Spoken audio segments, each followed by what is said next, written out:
Hello दोस्तों, स्वागत है आपका एक और न्यू और एक्साइटिंग वीडियो में। तो आज हम लोग सीखने वाले इफ। अब ये इफ क्या है? ये हमारा कंडीशनल स्टेटमेंट।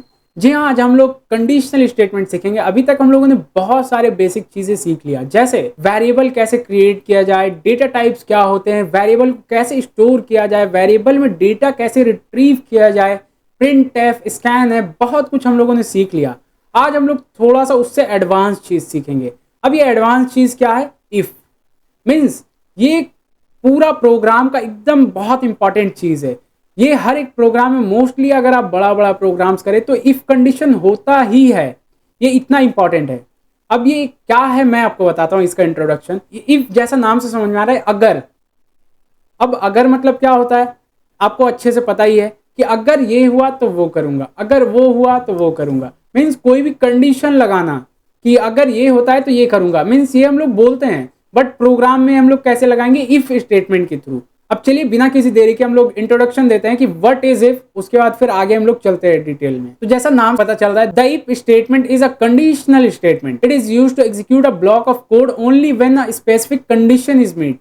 मीन्स कोई पर्टिकुलर कंडीशन जब मीट करता है, मीन्स कोई पर्टिकुलर कंडीशन ट्रू होता है, तब हमारा वो इफ स्टेटमेंट रन होगा। तो अब चलिए हम लोग इसे प्रेजेंटेशन के थ्रू जानते हैं अच्छे से। तो सिंपल सिंटैक्स जो है इसका, इफ और उसके बाद कंडीशन देना है। ठीक है, कंडीशन और उसके बाद उसके नीचे कर्ली ब्रैकेट्स में देखिएगा, ध्यान दीजिए कर्ली ब्रैकेट में है, और इसके अंदर होगा हमारा बॉडी ऑफ इफ। मतलब इफ अगर ट्रू होता है कंडीशन, तो हम लोगों को क्या प्रिंट करना है, क्या एग्जीक्यूट करना है कोड, वो आ जाएगा हमारा बॉडी में, और नीचे आ जाएगा रेस्ट ऑफ कोड, जो भी कोड आपका है वो आ जाएगा। तो ये तो हमारा हो गया सिंटैक्स। अब ये सिंटैक्स पूरा प्रॉपर नहीं है, मैंने सिर्फ इफ का दिया है। आपको वो बॉयलर प्लेट डालना ही है, वो याद रखिएगा, वो हमेशा ही डालना है। जो आपको has include stdio dot H void main, ये आपको डालना ही है।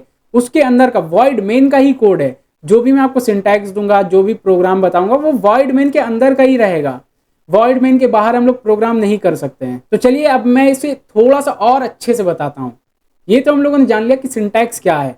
अब इफ में दो सिनेरियोज हो सकते हैं। क्या सिनेरियोज हो सकते हैं? पहला तो या तो वो कंडीशन ट्रू होगा, ओके, या फिर वो फॉल्स होगा। अब अगर ट्रू होता है तो क्या होगा? अगर ट्रू होता है तो ये मैंने एग्जांपल लिया, int num equal to 5। Means num एक वेरिएबल लिया है मैंने इंट डेटा टाइप का, और उसमें मैंने स्टोर किया है 5 को। ये ध्यान दीजिएगा क्या कर रहा हूं मैं।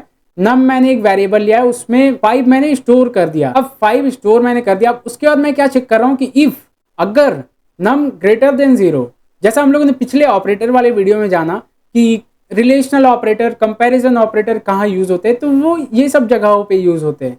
जैसा नम ग्रेटर देन 0, कि क्या जो नंबर का वैल्यू है वो 0 से बड़ा है। जी हाँ, ऑब्वियसली बड़ा है, तो वो क्या करेगा, ये कंडीशन ट्रू कर देगा, और इफ के अंदर जो भी कोड रहेगा वो उसे एग्जीक्यूट कर देगा, वरना फिर वो इफ के बाहर आ जाएगा। तो ये कुछ इस तरीके से, ये कंडीशन ट्रू है तो इस पे आ जाएगा इफ के कोड के अंदर। अब अगर कंडीशन फॉल्स होता है, सपोज यही प्रोग्राम में लेता हूं, कंडीशन अगर फॉल्स होता है तो क्या होगा वो चीज समझिए। तो वो क्या करेगा, इसको एग्जीक्यूट करेगा ही नहीं। ये ध्यान दीजिएगा, इसे एग्जीक्यूट करेगा ही नहीं। ये क्या करेगा, डायरेक्टली नीचे आ जाएगा। नीचे कहां पे आया? इफ के बाद जो भी कोड है वो एग्जीक्यूट करेगा। तो आई होप आपको ये चीज समझ में आया होगा। अब चलिए हम लोग प्रैक्टिकली चीजों को करते हैं और एक छोटा सा प्रोग्राम भी करके देखेंगे। तो मैं विजुअल स्टूडियो कोड ओपन कर लेता हूं। मैंने विजुअल स्टूडियो कोड ओपन कर लिया, और इस पर मैं एक और फाइल क्रिएट कर लेता हूं। मैं फाइल का नेम लिख देता हूं इफ डॉट सी। मैंने इफ लिख दिया, सिंपल इफ डॉट सी मैंने ले लिया, और इस पर मैं बॉयलर प्लेट लिख लेता हूं, has include stdio dot H. एक मिनट, ये कैप्स हो गया है, इसे आप स्मॉल कर लीजिएगा, कैपिटल लेटर में वो इशू क्रिएट करेगा उससे अच्छा। तो वॉइड मेन मैंने लिख दिया। अब मैंने आपको क्या बताया था, इफ हम लोग यूज करेंगे, तो एक बार जो हम लोगों ने प्रोग्राम किया वही सेम प्रोग्राम को करते हैं, उसके बाद एक दूसरा प्रोग्राम करेंगे। तो मैं लिख लेता हूं इंट नम इक्वल टू 5। ये मैंने लिख दिया इंट नम इक्वल टू 5। ध्यान दीजिएगा मैं क्या कर रहा हूं, इंट नम इक्वल टू 5 मैंने लिखा। अब मैं क्या करता हूं, चेक करना है कि क्या जो नंबर है, वो जो हम लोगों ने नंबर दिया है वो 0 से बड़ा है या नहीं, वो चेक करना है। तो मैं क्या करूंगा, सिंपल इफ अगर। अब क्या अगर में हम लोगों को क्या चेक करना है, अगर तो मैंने लगा दिया, कंडीशन क्या है, नम, अगर नम ग्रेटर देन 0, अगर नम जो है वो ग्रेटर देन 0 है तो क्या करना है, अगर नम ग्रेटर देन 0 है तो क्या करना है हम लोग को, प्रिंट करना है, प्रिंट एफ मैंने लिखा डबल इन्वर्टेड में, और नंबर इज ग्रेटर देन 0, ये लिखकर आ जाए नंबर इज ग्रेटर देन 0। ठीक है, ध्यान से देखिएगा, ये एक ही लाइन है, नंबर इज ग्रेटर देन 0 ये लिखकर आ जाए। अगर हाँ 5 से बड़ा है, मीन्स 5 जो नंबर है वो 0 से बड़ा है, तो वो क्या करे, लिखकर आ जाए number is greater than 0। Other than that वो कुछ एग्जीक्यूट करेगा ही नहीं। तो एक बार इसे हम लोग रन करके देख लेते हैं, उसके बाद फिर मैं आपको बताता हूँ उस चीज़ें। तो मैंने रन किया तो आप देख पाएंगे इस पर लिखकर आ गया नंबर इज ग्रेटर देन 0, ये तो लिखकर आ गया, सिंपल था। अब अगर मैं डेटा चेंज कर दूं, ध्यान दीजिएगा मैं कर क्या रहा हूं, ये मैं डेटा को चेंज करके कुछ भी दे देता हूं, सपोज मैं दे देता हूं -1, ये मैंने दे दिया। अब अगर मैं एग्जीक्यूट करूं तो आप देख पाएंगे हमारे पास ब्लैंक आउटपुट आ रहा है। अब आप सोच रहे होंगे हम लोगों ने प्रिंट स्टेटमेंट तो दिया है, तो ये तो प्रिंट होना चाहिए ना, तो ये प्रिंट स्टेटमेंट क्यों नहीं एग्जीक्यूट हो रहा है वो समझिए। मैं आपको बताता हूं, ये इफ कंडीशन के अंदर है। देखिए यहाँ पे हम लोगों ने एक और कर्ली ब्रैकेट्स लगाया है। कर्ली ब्रैकेट्स क्यों लगाया है, क्योंकि हम लोगों ने इफ को यूज किया है इस वजह से। तो ये कर्ली ब्रैकेट लगाया, इट मीन्स हमारा ये जो कंडीशन है, ये जो हमारा स्टेटमेंट है प्रिंट वाला, ये कब ट्रू होगा, जब हमारा ये ट्रू होगा तभी ये एग्जीक्यूट होगा, वरना फिर वो चलेगा ही नहीं। तो आई होप आपको ये चीज समझ में आया होगा। अब अगर मैं इसे दूसरा एक अच्छा सिनेरियो में लूं, सपोज मैं कहता हूं कि आप अपना एज डालिए, यूजर से पूछिए कि एंटर योर एज। ठीक है, ध्यान दीजिएगा मैं क्या कह रहा हूं, टास्क एंटर योर एज, आपने एज यूजर से पूछ लिया। अब यूजर से पूछने के बाद उसे चेक करना है कि क्या एज ग्रेटर देन 18 है या नहीं। अगर ग्रेटर देन 18 है तो उस पर लिखकर आ जाए you are eligible for vote. Other than that अगर कुछ है तो वो कुछ भी नहीं आना चाहिए, वो ब्लैंक छोड़ दे अभी के लिए। तो ये चीज आप कीजिए, वीडियो को पॉज कर लीजिए और ये चीज आप इंप्लीमेंट करके देखिए। अगर आपसे हो जाता है तो वेल एंड गुड, अगर नहीं होता है तो कोई बात नहीं, आप वीडियो को देखिए, मैं आपको बताता हूं कैसे होगा। तो इसी कोड को मैं चेंजेस कर देता हूं। मैं सिंपल ले लेता हूं एज, मैंने एक वेरिएबल ले लिया एज, और एज पे मैं क्या करता हूं, कुछ भी डेटा नहीं देता हूं क्योंकि हम लोगों को यूजर से लेना है, स्कैन एफ करना है इसलिए। तो मैं इस कंडीशन को भी अभी नीचे छोड़ देता हूं फिलहाल। एज मैंने लिया, अब इसके बाद क्या करना है, मुझे स्कैन एफ करना है, यूजर से हम लोगों को कुछ इनपुट लेना है, स्कैन एफ, एंड उसके बाद इनपुट क्या लेना है, परसेंटेज डी, एंड क्या करना है हम लोगों को, एज को, एज जो हमारा वेरिएबल है उसमें डेटा को रखना है, तो m% ऑफ एज। ओके, ये तो हो गया, बट मैंने आपको बताया था फॉर्मेट करना होगा क्योंकि इस पे तो लिख कर नहीं आएगा ना, स्कैन एफ अगर मैं ऐसे लूंगा खाली तो क्या होगा, ये लिख कर नहीं आएगा कि एंटर योर एज। तो मुझे चाहिए कि एक उसके ऊपर प्रिंट एफ भी मैं ले लूं। प्रिंट एफ मैं लेता हूं और कहता हूं एंटर योर एज, ये मैंने कह दिया एंटर योर एज। अब क्या होगा, एक इनपुट तो सक्सेसफुली क्रिएट हम लोगों ने कर लिया। अब क्या करना है, हम लोगों को कंडीशन लगाना है कि जो इनपुट मैंने लिया है कि वो एज, जो डेटा होगा हमारा एज वेरिएबल में, वो एज ग्रेटर देन 18 है या नहीं। तो उसके लिए क्या करूंगा, सिंपल यही जो हम लोगों ने कोड किया है इसी कोड को करूंगा, और ये मैंने चेंज कर दिया एज ग्रेटर देन। अब इस पर मैं क्या करूंगा, 0 तो नहीं करूंगा, ऑब्वियस सी बात है, ये हम लोगों को एज देना होगा 18, तो मैं सिंपल कर देता हूं 18।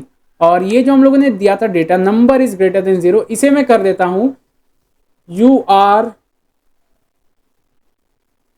एलिजिबल फॉर वोट, ये मैंने लिख दिया you are eligible for vote. अब इसमें क्या हो रहा है, देखिए जो जो अभी तक हम लोगों ने पढ़ा है, स्कैन है, प्रिंट है, वेरिएबल डिक्लेरेशन, वेरिएबल और कंडीशंस वगैरह सब हम लोगों ने पढ़ा, उसी से रिलेटेड एक छोटा सा प्रोग्राम हम लोगों ने बना लिया। अब इसमें अगर मैं एग्जीक्यूट करूं इस कोड को तो ये अभी एक बार क्रिएट होगा इशू, क्योंकि मैंने ये आउटपुट विंडो करके रखा है, तो मैं इसे चेंज कर लेता हूं फटाक से।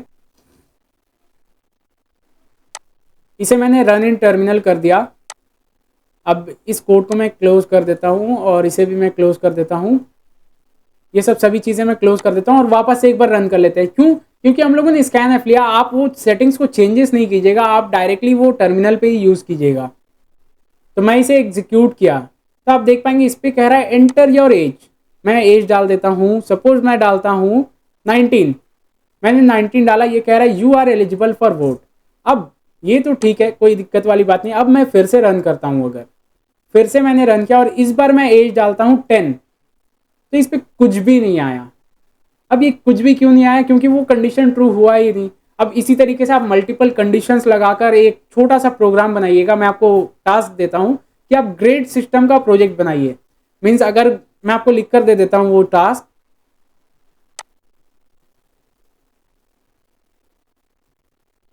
क्या है, 90 ग्रेटर देन 90 है अगर, तो